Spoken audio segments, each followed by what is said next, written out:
Hi guys, welcome back. The next topic that I'll explain to you is disorders related to the platelets.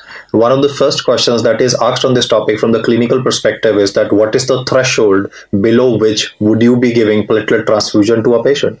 You see, the normal platelet count would be oscillating between 1.5 to 4.5 lakhs.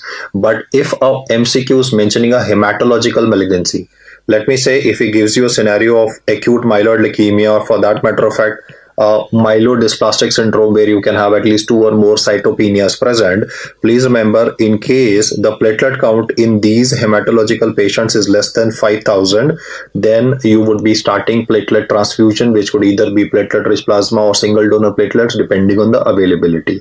But if in a multiple choice question he mentions the presence of concomitant fever or is giving you a scenario of dengue hemorrhagic fever and is saying that the platelet count of the patient is reducing, and at this juncture even the patient would be nervous, relatives would be relatively nervous as well, because they'll be asking you, his platelet count is falling daily, so when are you gonna decide? So platelet count less than 10k is an indication for right away giving platelet transfusion to a patient. This is actually a main carry home message from this discussion, because after all we study about disorders which would be having bleeding, but we should be knowing what is the threshold below which we are going to act.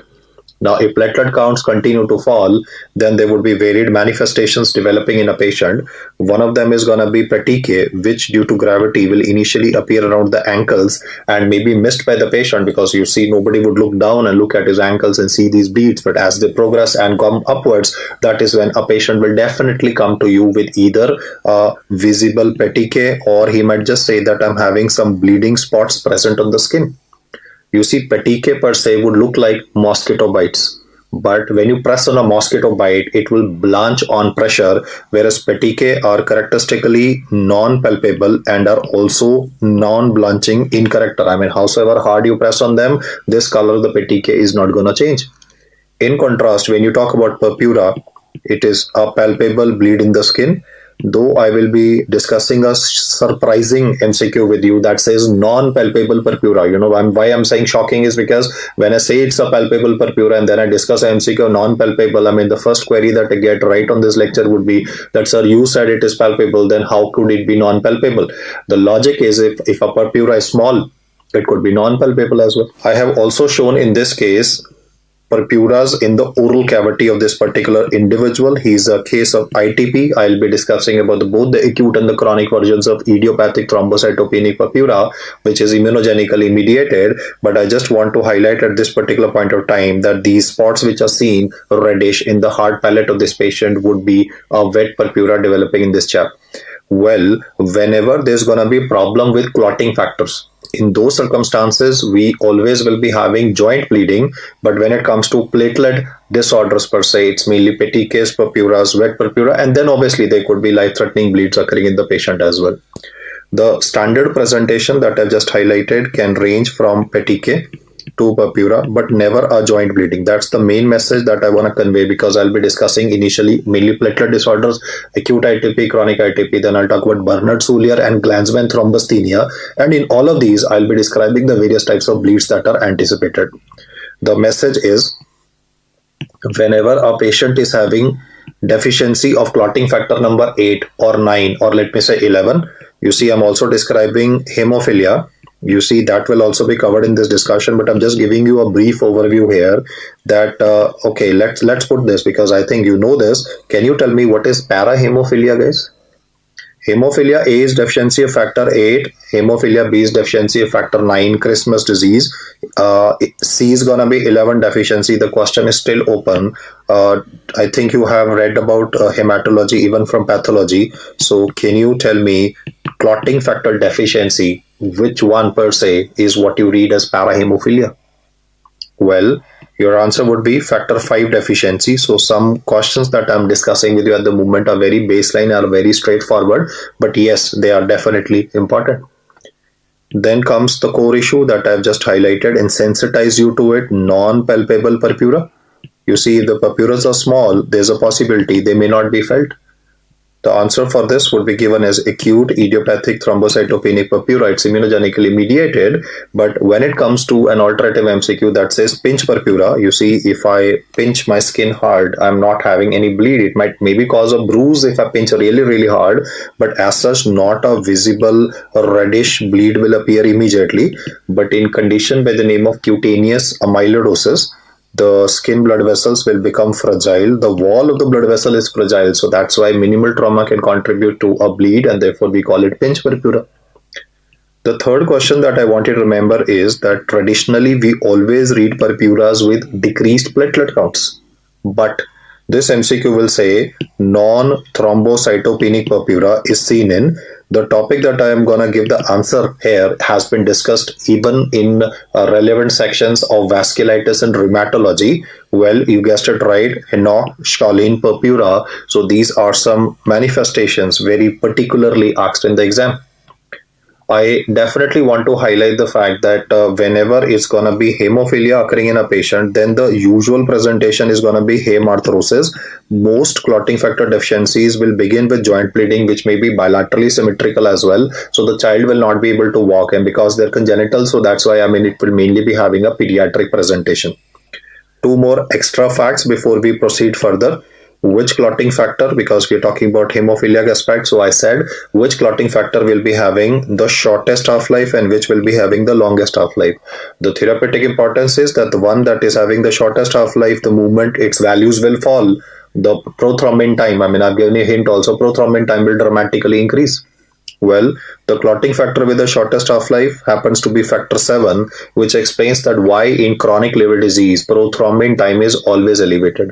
Whichever index of the liver that I've discussed with you, whether it's MELD score, whether it is Nazar's index, discriminant score, in all liver parameters, prothrombin time / international normalized ratio is always deranged. Why? Because factor 7 is shortest half-life, the hepatocytes are damaged, the synthesis will be hit, and therefore prothrombin time will start jacking up or increasing. In contrast, if he mentions which clotting factor will be having the longest half-life, then it would be factor 13, that is also called as the clot stabilizing factor.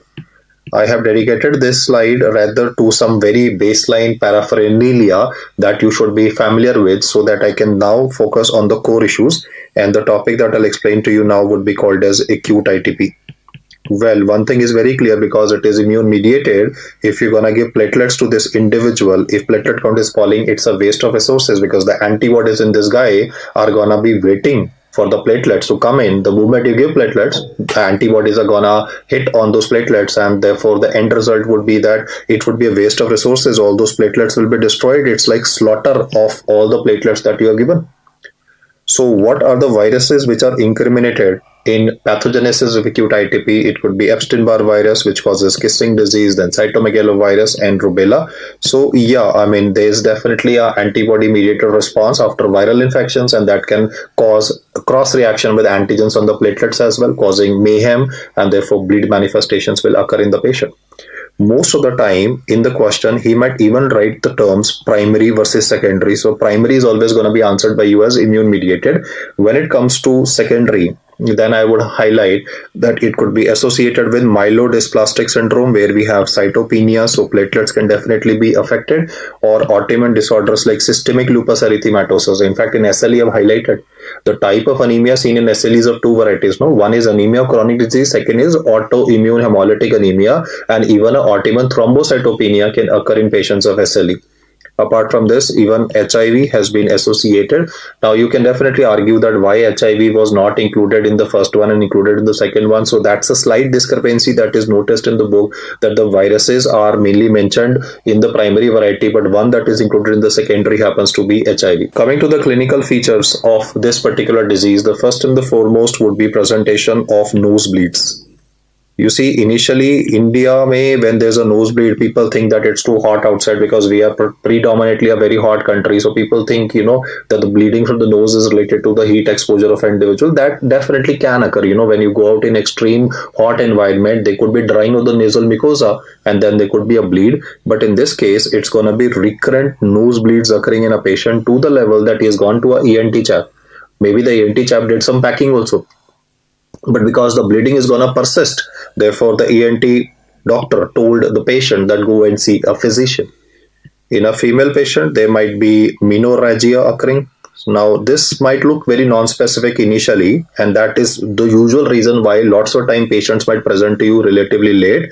But once a person starts noticing these petechiae, you see, they initially appear around the ankles, so they might still not be noticed by the patient. But as they go up, then definitely they will be noticed. And if you're going to take the BP of this guy, then when you inflate the BP cuff right up to 200 millimeters of mercury and deflate it, even below the BP cuff, you might be seeing these petechiae. Or let me say, if you have admitted this guy in the hospital because he's sick, then when you put or perform ECG, then the suction cups that are used during performance of the ECG could also be having below them the petechiae once you remove the suction cups. In the later part of the illness, purpuras will appear, and as I highlighted in this particular disease, they may also be non-palpable. This is not a hard and a fast rule. When the purpuras will become bigger, that is when they will definitely become palpable. Please remember the fact that usually spleen is not found enlarged in this condition. So I would just like to highlight this fact that the size of the spleen in most of the cases would be normal, though it may be rarely, very rarely, that says that textbook categorically mentions that spleen tip may be palpable. The word is may be palpable. Otherwise, in majority of cases, the splenic size would be normal. So I'm going to do a quick workup of this particular person. I know that I'm dealing with thrombocytopenia. When I did a complete blood count, the platelet count is going to be definitely lesser. So I have asked my hematopathologist to actually focus on the peripheral smear as well. The report coming from the lab will say that even in a peripheral smear, in a cell counter, obviously we can see that the automated system will tell us there's a thrombocytopenia, but even in a peripheral smear, there would be scanty platelets and the size may be relatively bigger. Now, I will talk about a condition before you later, that is having giant platelets, that is Bernard-Soulier disease. But here the word is not giant, it is large platelet. The word giant is used because sometimes platelets in Bernard-Soulier can be so big that they might be as big as a white blood cell. So in Bernard-Soulier, you will notice me saying that there is a pseudo elevation of the total leukocyte count of the patient because platelets are so big that the computer, the Coulter will basically, Coulter is a computerized system that does cell counting. It uses a laser beam to measure the size of the various cells. Now the platelets are as big as a white blood cell. There could be a false elevation of TLC in Bernard-Soulier, but the word is giant there, and here the word is large platelets.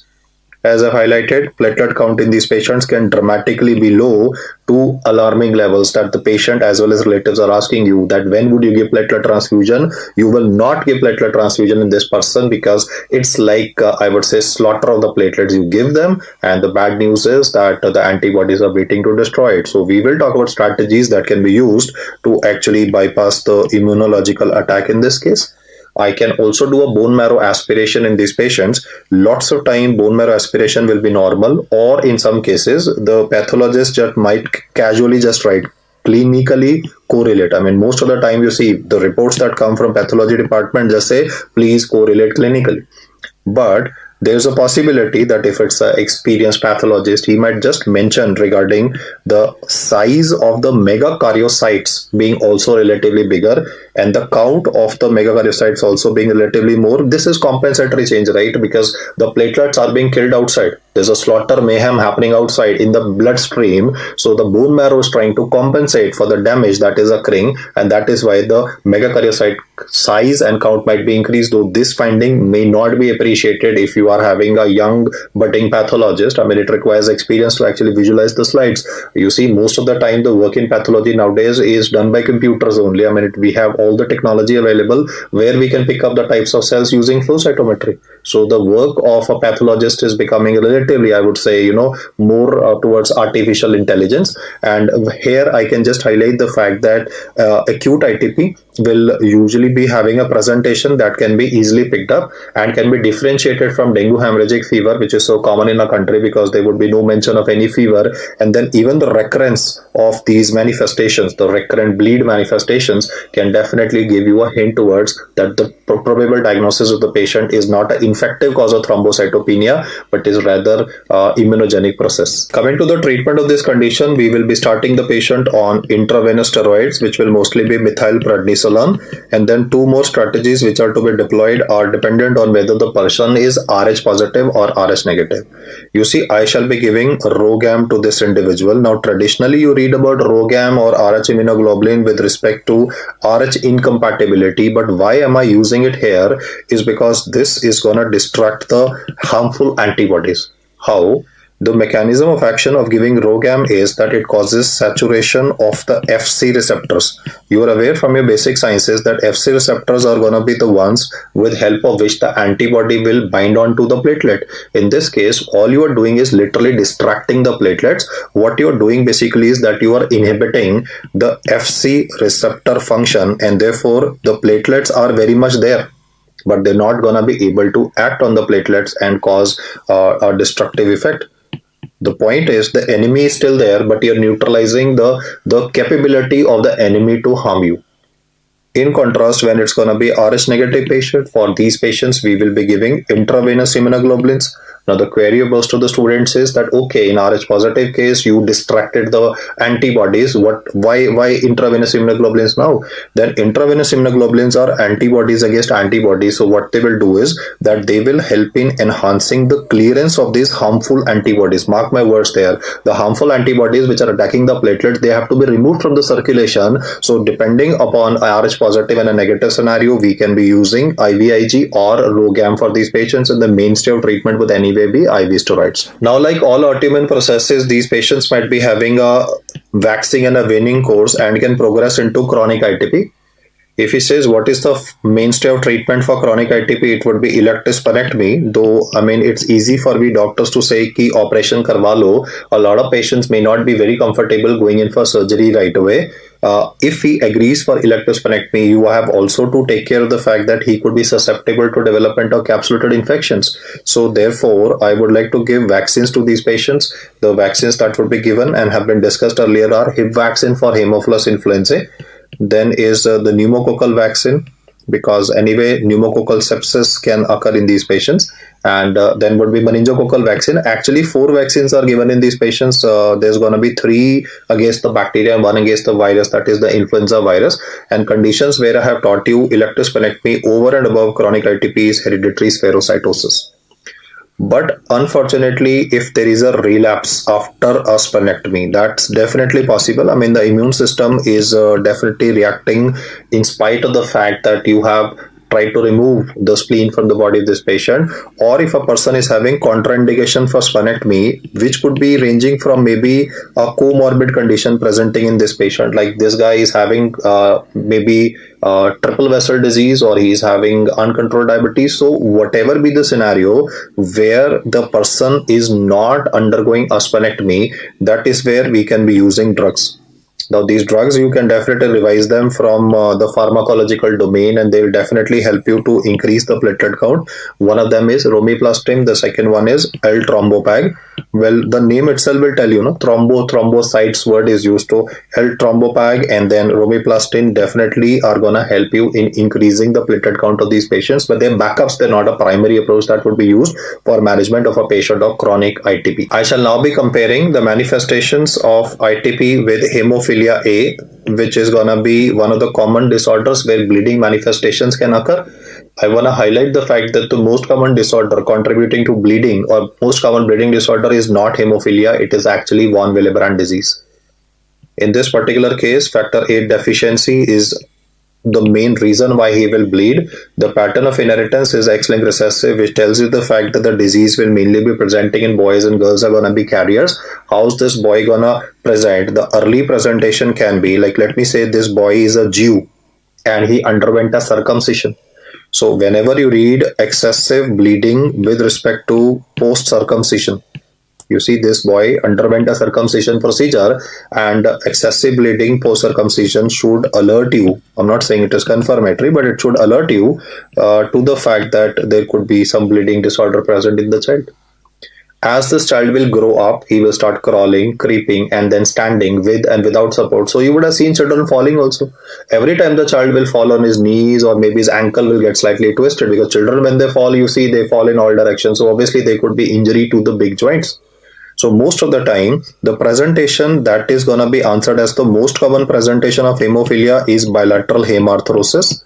So he has multiple times in the exam given an image of an infant, and I'm not saying that it's always going to be bilateral, because suppose he fell on his left side, right? So the left side took the impact primarily. So if the weight of the body will mainly fall on the left, so there's a possibility that the left side bleeding might be more than that of the right side, or it might be asymmetrical as well.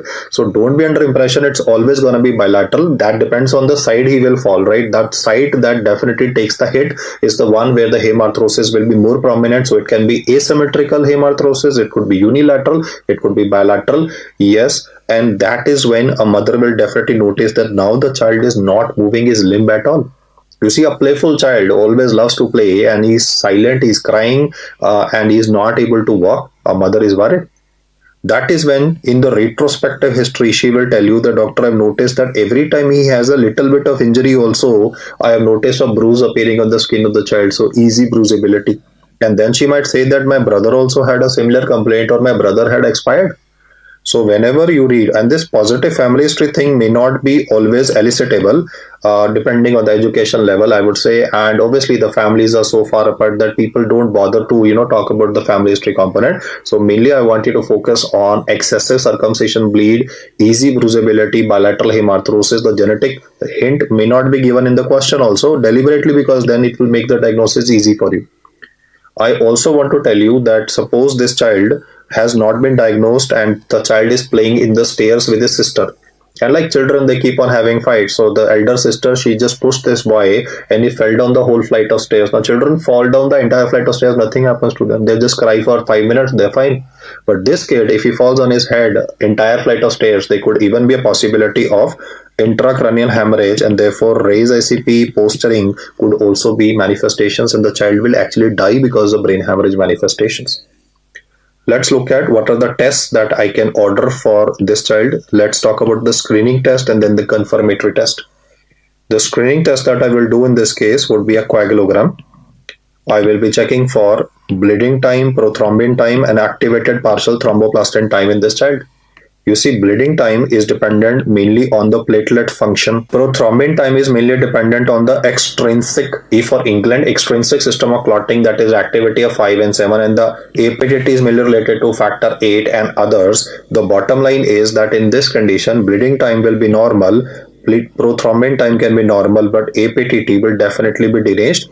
Just for the sake of completion, I can mention the normal values, though I know you know them from pathology: 2 to 9 minutes, 11 to 16 seconds, and 30 to 45 seconds. So when I see this report, I definitely am concerned about this child, and I would like to run some specific tests to be sure. If he says what is the best test for diagnosis of hemophilia, A, B, or C, your answer would be factor 8, factor 9, factor 11 levels. So in this particular case, it is factor 8 levels that would be checked, and the values might be down to even less than 1% of what is present in a normal child. In these circumstances, I will be telling the parents that we will be giving your child on a regular basis a product made by DNA recombinant technology. When they ask you what is the treatment of choice for hemophilia, a lot of guys casually start answering fresh frozen plasma, cryoprecipitate, prothrombin complex concentrate. Guys, I'm not going to wait for this guy to bleed and then treat him. I will prevent the bleed. How will I prevent the bleed? I can give this kid a product made by DNA recombinant technology, that is factor 8 concentrate, which will have to be given on regular basis. So the parents will be told that you need to come to our hemat clinic on a regular basis, and we'll be giving this concentrate to the child on a regular basis so that it does not bleed. Now, like in COVID-19, there was a lockdown, traveling was not possible. The child might be in rural India and he might have to be brought to your tertiary care hospital. So lots of time transportation issues can be there. So let us assume that during the lockdown period, that is March, April per se, this child could not get factor 8 concentrate in 2020. As a result of it, the values of factor 8 will again fall back in the body of this child, and now there's a possibility that the same child was playing with his sister, and maybe the fight occurred between the two siblings, and the elder brother or sister hit the child and he got a cut on his lip. You see, if a normal person will get a cut on his lip within a few minutes or maybe with application of ice, the bleeding will stop.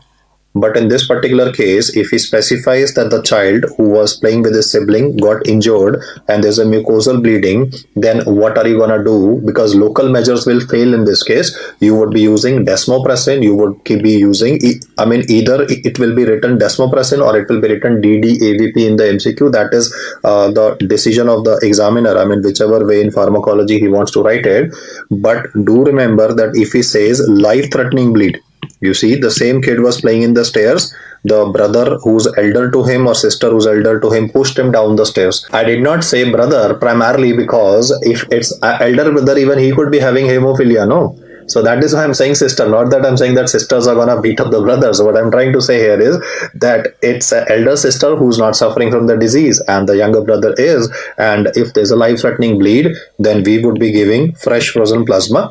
Yes, we can also give cryoprecipitate in this case, as the pathologist would have told you. But I would like to highlight that in Harrison it is written that with cryoprecipitate, the risk of infection is relatively higher. You see, fresh frozen plasma stored at -70, there are no cellular components, so chances of infection is very less. Whereas with cryoprecipitate, the infection risk is relatively more. So in Harrison is written a line in this topic that cryoprecipitate is used only in developing countries in emergency scenario of management of life-threatening bleed in a case of hemophilia. Otherwise, you can use fresh frozen plasma. And as I highlighted, situations like these should never arise. If you are going to be explaining to the mother in a correct fashion that what is the urgency of coming to the hospital on a regular basis to get these shots of factor 8 concentrate, then definitely she'll buy what you are saying and the child would not have to endure all this trauma per se. And most of the time the question that has been asked in the exam is just an image based where they will show an infant 0 to 1 year of age. Usually the child will be having either the bleed in the knee or maybe the bleed in the ankle joint. That depends on the kind of injury that he has sustained, and you would be able to pick it up, the diagnosis, on the basis of the test that I've highlighted. Next, I want you to be familiar with certain very peculiar terms that are used in multiple choice questions. Like one of the questions that was asked in the exam simply said, what is autosomal hemophilia? Well, you will answer, this is von Willebrand disease type 2N. I will be speaking about von Willebrand disease towards the end of this particular video lecture, but I just want you to remember the term at the moment. Hemophilia A is pretty straightforward, but he asked autosomal hemophilia, that would be the commonest bleeding disorder. I reiterate my statement, the commonest bleeding disorder is not hemophilia or its subtypes, it is von Willebrand disease.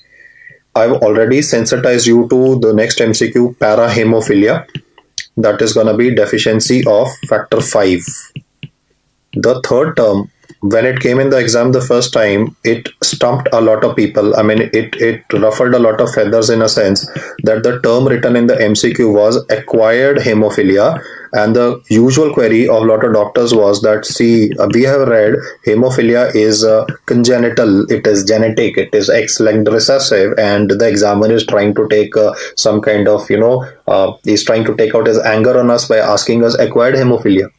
Well, as the name suggests, acquired hemophilia, the problem in this case is that there is antibodies against factor 8 and therefore there is a faster clearance of factor 8 from the body. I want to highlight the antibodies related to factor 8 are contributing to enhanced clearance of this clotting factor from the body. Now the question comes, why would this be happening in any individual? Well, your first answer will be this could be autoimmunity. Second could be malignancy. Now that's very interesting when I say cancers could be contributing to acquired hemophilia. So we need to know which are those cancers which can contribute like this. Then two of them, one of them happens to be one of the commonest cancers found in men on a global basis, carcinoma prostate. And second, in lymphomas, especially non-Hodgkin's lymphomas, you could be having antibodies acting against self factor 8, causing enhanced clearance, resulting in this development of acquired hemophilia. Clinically speaking, the bleeding will obviously occur in all of the disorders that I'll discuss in this lecture, but it has usually been seen incidence-wise that it would mostly be in the form of soft tissue bleeds, more as compared to joint bleeding. As I highlighted earlier also, joint bleeding is a very classical feature that you see with hemophilia, which is genetically acquired, but here it would be soft tissue bleeding, which is more as compared to joint bleeding. So obviously both can occur, but then incidence wise information has been mentioned before you. To detect these antibodies, they do a very particular test that is called as Bethesda.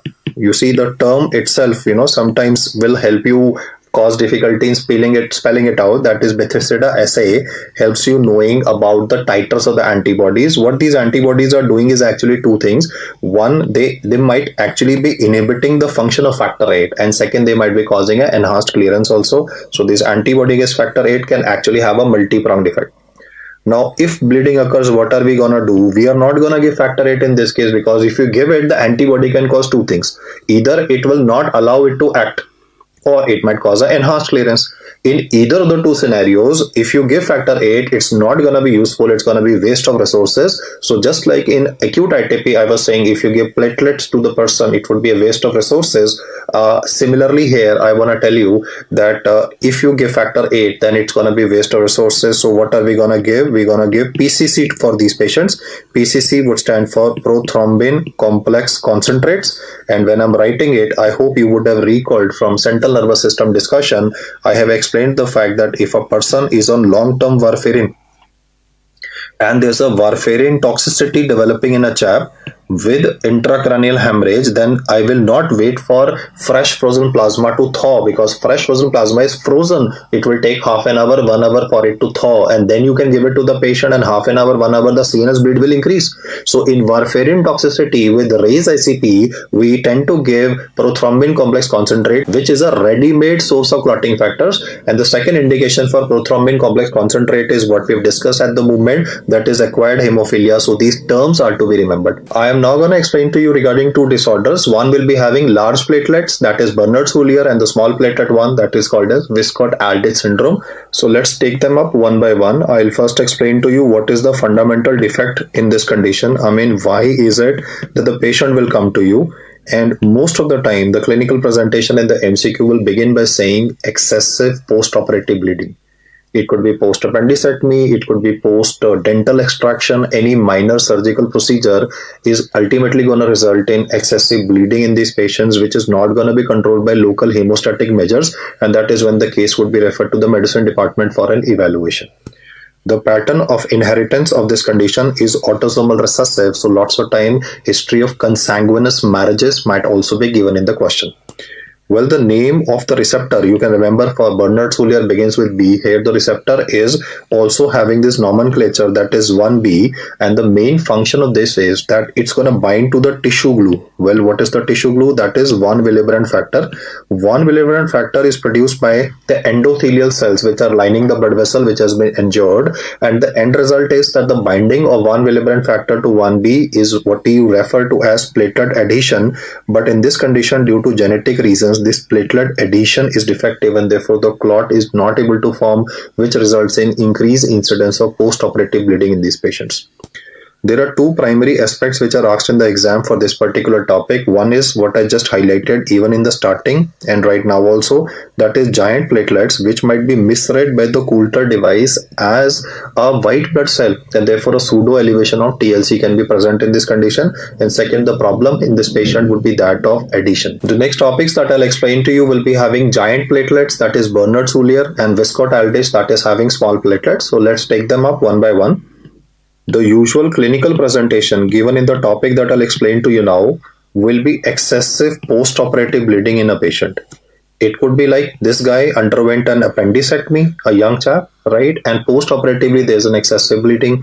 Or I can say he underwent something as simple as a dental extraction. The local hemostatic measures have been taken, but still the bleed is occurring. And this might have occurred even earlier also, when the parents are saying that when he was a child and he had some kind of injury, the bleeding was very persistent. So you usually are gonna get history of recurrent bleeds after any kind of minimal trauma / with respect to a surgery. The pattern of inheritance is autosomal recessive, so history of consanguineous marriages would also be present. Let us understand what is the fundamental defect in this case. Well, the receptor which is involved in this case again begins with B, that is a 1B, and the function of this is to bind with von Willebrand factor. Von Willebrand factor is also called as tissue glue. You see, whenever any blood vessel is injured, the endothelial cells will produce von Willebrand factor and that will bind to the platelets. So this receptor that I'm highlighting here is the one which will malfunction in this case. It will not be able to bind to the tissue glue, and as a result of it, it's platelet adhesion that will falter. Well, you can see that first you have platelet adhesion, then aggregation, then the platelet will liberate thromboxane A2 to invite more platelets to join the party. So here the fundamental initial step itself is defective. As a result of it, the formation of clot will definitely be hampered. There are two main reasons why this topic is asked. One is that this is a platelet adhesion defect, and second is going to be presence of giant platelets, which could be so big that it could be falsely read by the Coulter device as a white blood cell, resulting in pseudo elevation of total leukocyte count of the patient. The question will begin by describing initially recurrent epistaxis episodes developing in this individual. Maybe he might describe a female patient who's having menorrhagia. That these are all distracting points that could be given, and then he will come to the main issue, or he might begin the question by describing that the post-operative bleeding in the patient is excessive and local hemostatic measures have not been able to stem the tide. Therefore, when you're gonna do a workup of this patient, the following tests will help you know that this is Bernard-Soulier syndrome. First and foremost, the platelet count of this guy will turn out to be normal when you order a complete blood count, and therefore you're wondering what is the problem. Is it a defect of the quantity or is it a defect of quality? In this condition, it's a quality defect. The quantity is perfectly normal. As I highlighted, in the TLC of this patient would be pseudo elevated, so complete blood counts will definitely give you some idea regarding that this could be a quality defect related to the platelets. The next finding that I'm highlighting, that is large platelets or giant platelets, is good for academic purposes, but in real clinical practice, if a pathologist is not having sufficient experience with working on a peripheral slide per se, then he may not be able to identify giant platelets, so you cannot rely on a pathologist's experience for diagnosis. Since the child was having excessive bleeding or the adult was having excessive bleeding, I ordered a coagulogram. And that is when I realized that yes, my hunch was right, that there's something wrong with the platelets, because bleeding time is elevated, though platelet count is normal. Why? Because this disease is not related to quantity, it is related to the quality of the platelets, that they are not going to be able to do their basic function, that is adhesion. The prothrombin time will be perfectly normal because there is no problem with extrinsic system of clotting 5 and 7. APTT will also be normal. So the report of this person from coagulogram perspective will rather enhance your suspicion of this person having a quality defect related to platelets. The best test for diagnosis of this condition in clinical practice is to just order a PFA, that is platelet function analyzer, PFA 100 test, and you can obviously narrow down to the diagnosis. As I said, nowadays technology and artificial intelligence is replacing pathologists and radiologists likewise. So PFA 100 test is using technology to identify that there is a qualitative defect with the platelets. However, in the exam, he would like to trouble you by asking you regarding the details of Ristosine aggregation test. Well, because the reports that I'm going to explain to you of Ristosine aggregation test for Bernard-Soulier can be easily confused with that of Glanzmann thrombasthenia and vice versa. So you just need to listen to the details very carefully for Ristosine aggregation test being told to you at the moment, the interpretation, and then for Glanzmann thrombasthenia. In this case, the MCQ will always mention failure to agglutinate with Ristosine. So that's the first statement that I want you to remember for questions. Well, Ristosine is an antibiotic which was initially identified for diagnosis of von Willebrand disease. And even in this condition, you will notice the MCQ saying failure to agglutinate with Ristosine. But when it comes to other products like ADP, products like adenosine and collagen, then the platelets are able to do their job properly.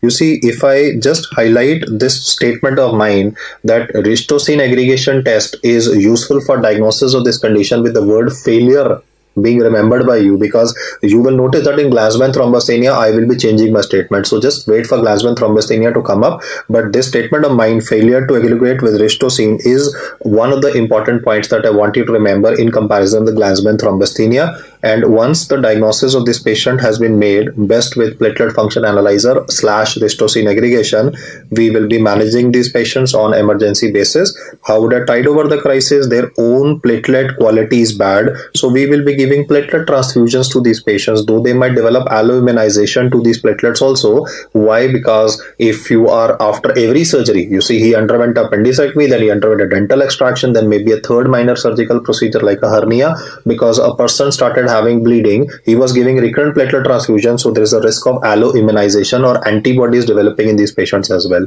To minimize that, we will obviously like to use a leukodepleted blood. Next on the agenda is to talk about a disorder where we would be having small platelets, that is Wiskott-Aldrich syndrome. Well, the manifestations can be remembered by a mnemonic by the name of Vater, where W will stand for Wiskott, A would stand for Aldrich, not a problem. Then I just want you to remember or focus on the remaining four alphabets of Vater, that is ITER. Alphabet I would stand for immunodeficiency in this case, and the usual query can be that which antibody can be defective or which antibody levels can be reduced. So remember, it is IgM levels which are relatively lesser. In contrast, IgA is elevated, immunoglobulin E is also elevated. In fact, disorders where IgA is elevated, as I've discussed earlier, can be henoch-Cullen purpura and Burgess disease. Then T would stand for thrombocytopenia, and in a peripheral smear, a pathologist might comment on the fact that these are small platelets. In fact, that's one of the important carry home messages: large platelets in Bernard-Soulier, or rather giant ones in Bernard-Soulier and smaller ones in Wiskott-Aldrich. Alphabet E would stand for eczema developing in these patients, and R would stand for recurrent pyogenic infections. Most of the time, he's going to give a pediatric case where all these manifestations will be given together, and some of the highlights that I have given for this topic can definitely help you in picking it up. I will now describe to you how Glanzmann thrombasthenia will present. In fact, the MCQ of Glanzmann thrombasthenia and Bernard-Soulier can notoriously look the same. So one of the important topics that are being discussed at the moment is the comparison between the two. Once you're done listening here, I want you to listen to mainly Bernard-Soulier and Glanzmann thrombasthenia again, so that you can pick up the subtle differences. You see, receptor problem, I don't anticipate that you will mess up on the receptor. That I am very sure all of you guys are highly intelligent chaps. You can easily pick it up. It is mainly the subsequent issues that I'll say that can cause a bit error of judgment. You see, the receptor that I'm talking about at the moment would be called as 2B beta 3 receptor, and the main function of this would be that it is responsible or it helps in platelet aggregation. Now, this is an autosomal recessive condition.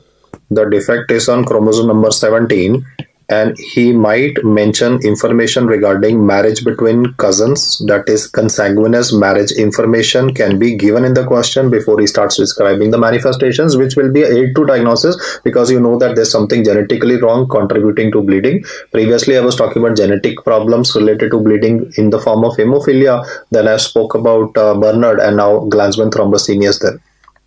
You see, the textbook uses the following phrase to describe the problem here. He says there is both a qualitative, in this case, he says there is both a qualitative as well as a quantitative deficiency of this receptor. Last time I was focusing only on the quality part. Here I'm saying two things are defective. Both the quantity part and the quality part of this particular receptor is gonna be defective in this case, and therefore the question will describe the standard presentation of excessive postoperative bleeding. Before I write that statement, he might actually try to bluff his way across and waste your first 30 seconds of the MCQ by talking about menorrhagia, maybe gingival bleeding that might make you think in terms of possibility of scurvy or hematological malignancies like AML, ALL, which can again have a gingival bleed. He might distract you by describing a person having hematochezia, and you might be thinking of surgical causes, or he might say recurrent epistaxis, so that you start thinking in terms of ENT causes. All these are distractors. And then he'll come to the main fact that this guy, he underwent some kind of a minor surgery, and then there is an excessive post-operative bleeding occurring. Now, because the history can definitely look the same in both of the diseases, we need to be sure about which one to answer based on the workup. In this condition, also the platelet count will turn out to be normal. However, I will suspect there's something wrong with the platelets. Why? Because the coagulogram of this patient will definitely be defective. The bleeding time would still be increased. In this case, the peripheral smear will not reveal anything abnormal with respect to the size of the platelets. So earlier I was vocal about saying that size of the platelets can give you a hint regarding the diagnosis. In this case, the question will be silent or will just mention platelets appear adequate on a peripheral smear. The coagulogram will sensitize you to the fact that there is something wrong with the function of the platelets because bleeding time is elevated with a normal platelet count. Traditionally, when platelet count becomes lesser, that is when bleeding time will rise. But in this case, bleeding time is elevated and the remaining parameters are normal. So you definitely need to go in for a PFA 100. As I highlighted, I mean, if I get a platelet function analyzer test done, I know that I have hit the jackpot and made the diagnosis. But in the question, they would once again introduce regarding the ristosine aggregation test, and you will now notice some subtle differences. In this case, the question will say that in ristosine aggregation test, the aggregation per se with ristosine is normal. You see, earlier when I was teaching you regarding Bernard-Soulier, I was saying that the aggregation with ristosine was defective, but now you can see I highlighted this failure to agglutinate with ristosine. But when it comes to the current topic of interest, he will always say that agglutination with ristosine will be normal. It is the second, rather the statement that is the different one, that is stimuli like ADP, adenosine, and then the last one that I taught was collagen. These are the ones which are relatively lesser. So there's a slight difference between the report for ristosine aggregation for Glanzman and Bernard-Soulier that he would like to exploit. The management of these patients will remain standard. I will give platelet transfusions to these patients again for managing the life-threatening bleed that is occurring because his own quality of platelets is defective. As I highlighted, lots of time alloimmunization in both of these patients can occur. That's secondary to receiving the cellular components with platelet transfusion and antibodies. To prevent this alloimmunization, we should always be giving leukocyte depleted products to these patients. I have spoken about how can you achieve leukocyte depleted blood products in the blood component section, where I've talked about irradiation, where I've talked about especially use of special filters. So that would definitely do good for this person.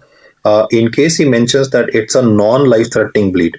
You see, if it's gonna be life-threatening, causing hypovolemia, hypovolemic shock, then I'll give platelet transfusion. But if he says non-life-threatening bleed, then we can use desmopressin.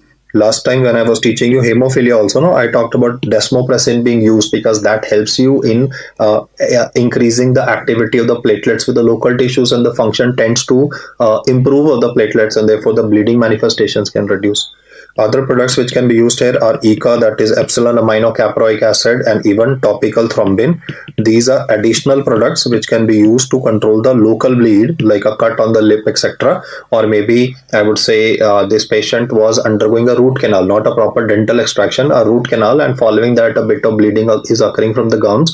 So in those circumstances, these steps can be taken to help this person recover. The next topic that I'll explain to you is called as von Willebrand disease. If they mention regarding which is the most common inherited bleeding disorder, then do not answer hemophilia. The answer would be given as what I have just highlighted before you. Now, even in this MCQ, he will describe a patient having excessive postoperative bleeding. So I will try to explain to you that how, by reading the coagulogram report of the question, you would be able to identify that this is not a platelet disorder, but is mainly related to the tissue glue. Von Willebrand factor, well, what is its main function? There are two functions of von Willebrand factor, and that would help you identify the problems in the coagulogram. One, it is tissue glue, so it will help in addition of the platelet to the wall of the vessel, and therefore bleeding time will be elevated because this addition part will be defective. Second part is that it also binds to factor 8. The main function of von Willebrand factor, over and above the fact that it will bind to platelet, is it will bind to factor 8, and it tries to increase the half-life of factor 8. I mean, this is what is written in the textbook. The main function of von Willebrand factor is enhancing the half-life of factor 8 per se. Now, let us assume that a person is having deficiency of von Willebrand factor, or it is being cleared from the body, whatever. But if the tissue glue that I have just mentioned is amount wise lesser, or let me say function wise defective, then addition of the platelet will be defective, and therefore bleeding time in the question will be deranged. And because the half-life of factor 8, I was saying it is prolonging the half-life of factor 8. Now if it's not going to be there either quantity wise or quality wise, the end result is that the half-life of factor 8 will reduce. If factor 8 half-life will reduce, then activated partial thromboplastin time will also increase. Remember, I told you bleeding time is linked to platelets, and for clotting factor number 8, it is the intrinsic system, it is apetity that is to be used for evaluation. So when you read a question where both bleeding time and apetity are deranged, then it cannot be Bernard Soulier or Glanzmann, because there the problem is only with the platelets, so only bleeding time will be increased. I shall now be explaining to you regarding the three subtypes of von Willebrand disease. I would suggest you to note them down with me so that you can remember or retain them relatively better. You see, when it comes to type 1, which happens to be present in 80% of the cases, it's a problem of both the quality as well as the quantity. You can see the information that I'm writing here, that not only the function is lesser, but as such the amount of protein being produced from the endothelial cells is also lesser. When it comes to type 2, which is having 4 subtypes on its own, the main problem is only of quality. So you can see the fundamental difference, which I'll repeat once again. In type 1, it is both quantity and quality of von Willebrand factor that is deficient, but in type 2, it is only the quality issue.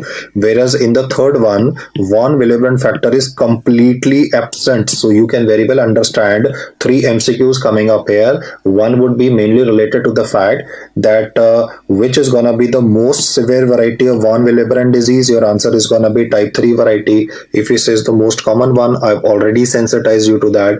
And when it comes to type 2, they will usually ask you regarding 2N variety, which I've already explained in the earlier part, that is autosomal hemophilia. Let us also look at the differences between the subtypes that I mentioned, that is 2A, 2B, 2M and 2N. This is, however, optional for you. If you want to remember this part of the table, it's optional. The initial part of the table that I highlighted is definitely relatively more important. Well, I want to tell you that in our body, there is formation of one von Willebrand factor multipars that join with each other and help in clot formation. And then there's a product that is formed to destroy this also, because every time there's something produced in the body, there has to be something to counteract it also. So counteracting this is a function of ADAM TS13. Well, when it comes to ADAM TS13, I have actually discussed about this particular product in the literature or topic of thrombotic thrombocytopenic purpura in the kidney section as well. At the moment, I'll put it like this. Like in our Hindu mythology, we have Brahma, Vishnu, Mahesh. So Lord Brahma, he is basically the creator, and Lord Shiva is a destroyer. So you can take von Willebrand factor as Brahma, who's the creator of the clot, and Lord Shiva, the destroyer, is ADAM TS13. Now, suppose I say that the activity of the destroyer is more. If Lord Shiva will start destroying everything, everything can be destroyed. So 2A variety is characterized by increase in the cleavage activity or cleavage or destroying activity by ADAM TS13. I'll repeat that once again, guys. Like I said, a creator and a destroyer. The destroyer activity is relatively more. That is why, per se, the von Willebrand factor multipars are not being formed in adequate amount, and therefore the clot formation will definitely be hit. When it comes to 2B and 2M, not too much of difference.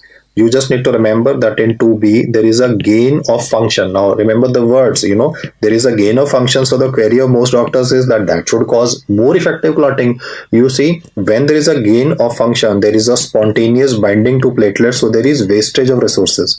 See, what is happening in this condition is that it's not that only when injury will occur that the clot formation will occur in a faster fashion. It is a waste of resources actually occurring, because without injury also, there can be a development of clot formation, and therefore, because the resources are getting wasted, when the time comes, then the resources will not be available.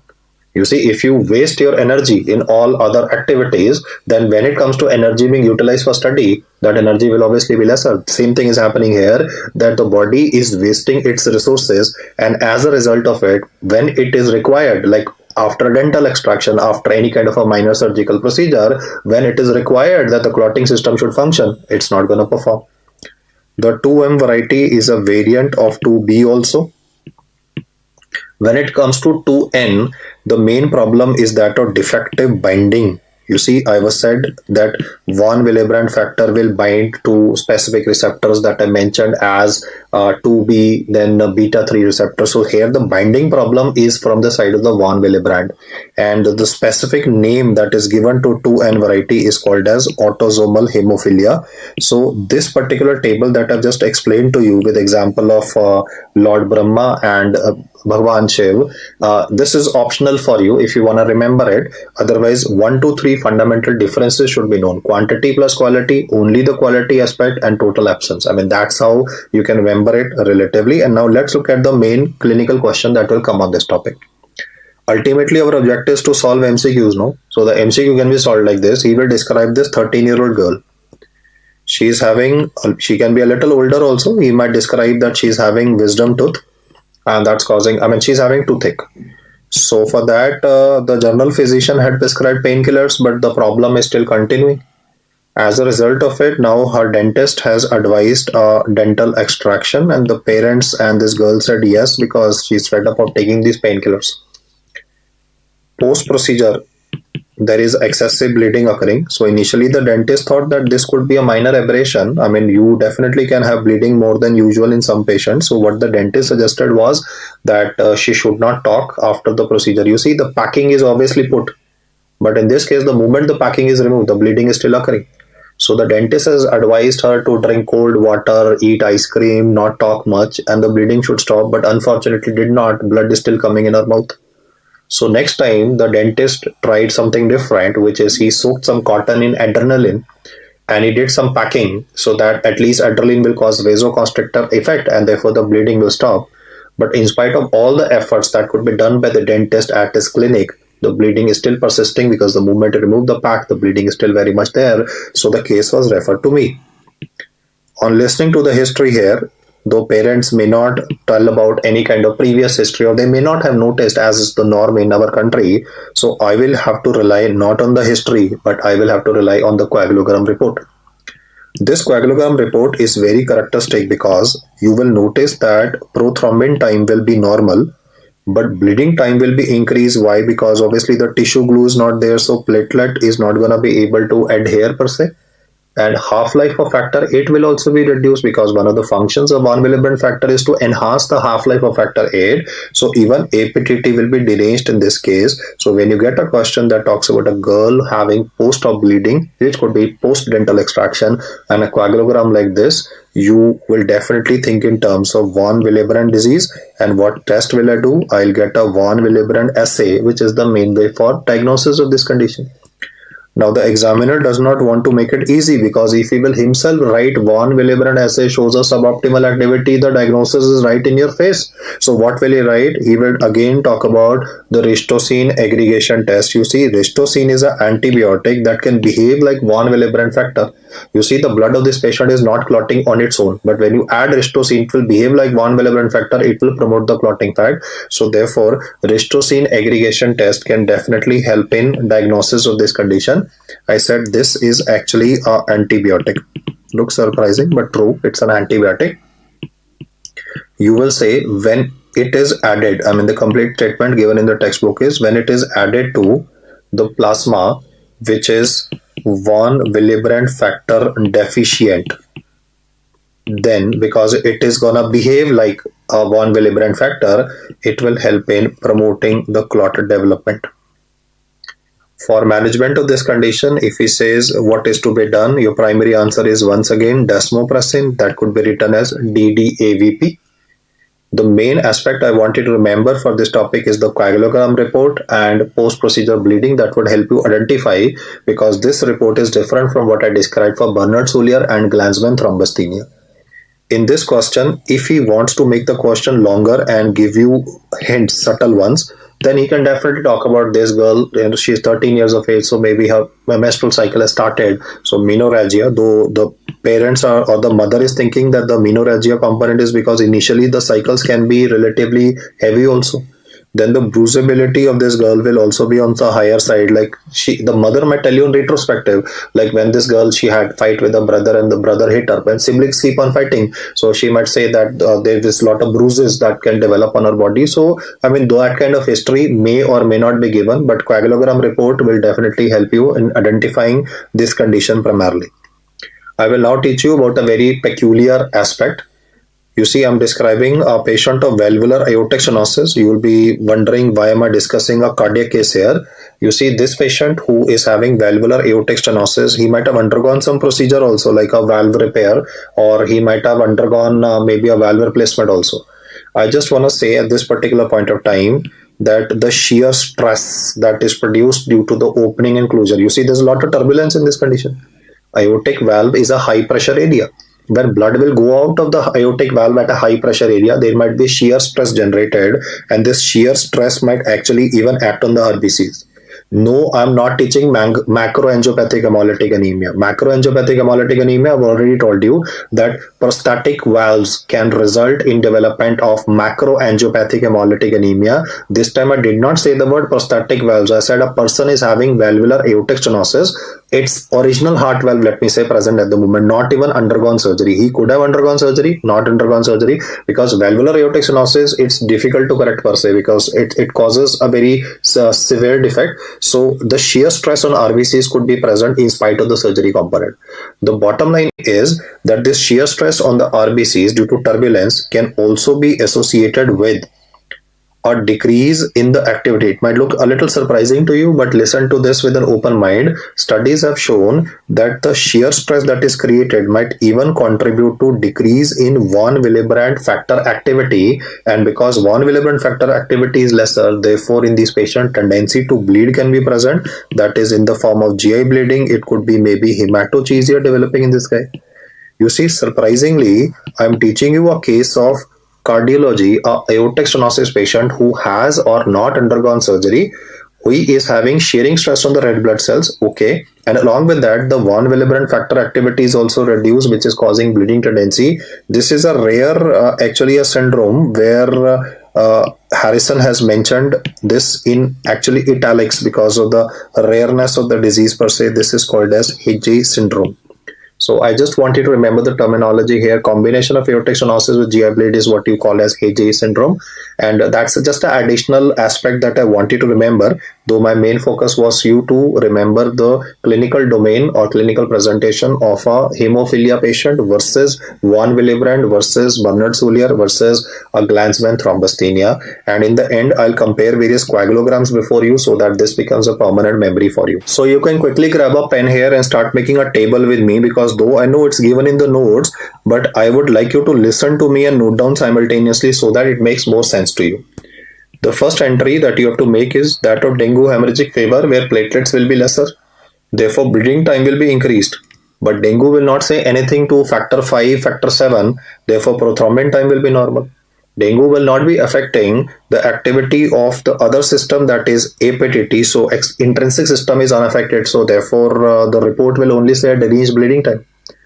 But when I was describing a case of hemophilia before you, then in factor 8 deficiency, APTT was deranged, 5 and 7 are normal, platelets are also normal in hemophilia A. So as such, in the second report that I've written before you, the derangement is per se only for activated partial thromboplastin time.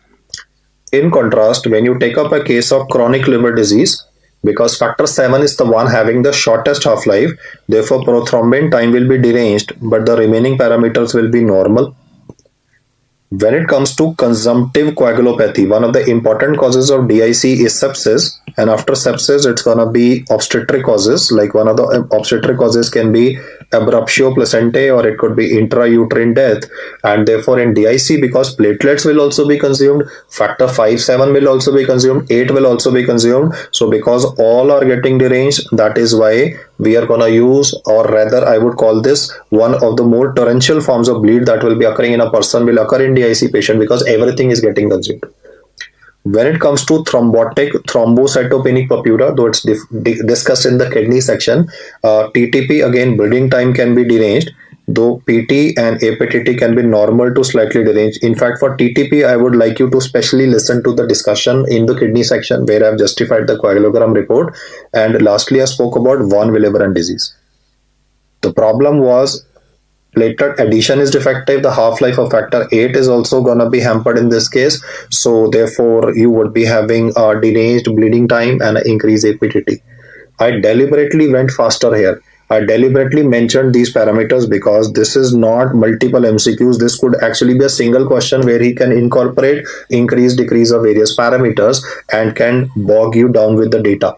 I want you to be very thorough with this entire table that I made before you. And one quick hack that I can mention is that prothrombin time is always deranged in chronic liver disease, but prothrombin time is always normal in von Willebrand disease. I repeat that, though obviously you need to practice the entire table. Prothrombin time is always deranged in chronic liver disease. All the scores of the liver that I've explained to you, there is a deranged prothrombin time, but PT is always normal in von Willebrand disease. Well, lots of time you might even be having confusion between DIC and TTP because this is a common query that I get from right in the end because students say, sir, you said everything deranged for DIC, then you said everything can be deranged in TTP also. Yeah, possible. In those cases, how will you differentiate? Well, the differentiation will be based on serum fibrinogen values. Serum fibrinogen values will be substantially reduced in cases of disseminated intravascular coagulation, but will be given normal in thrombotic thrombocytopenic purpura, as the name suggests, thrombocytopenic purpura. So this condition TTP can be associated with development of stroke also.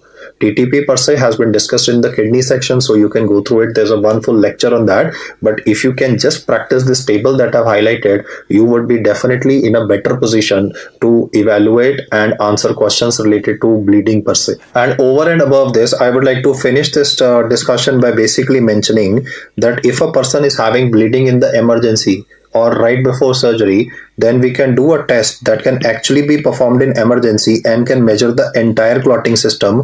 The name of the test is thromboelastography. This was itself a question saying that which test, because in other tests like coagulogram, PT, APTT, I was talking about various components being tested like extrinsic system, intrinsic system.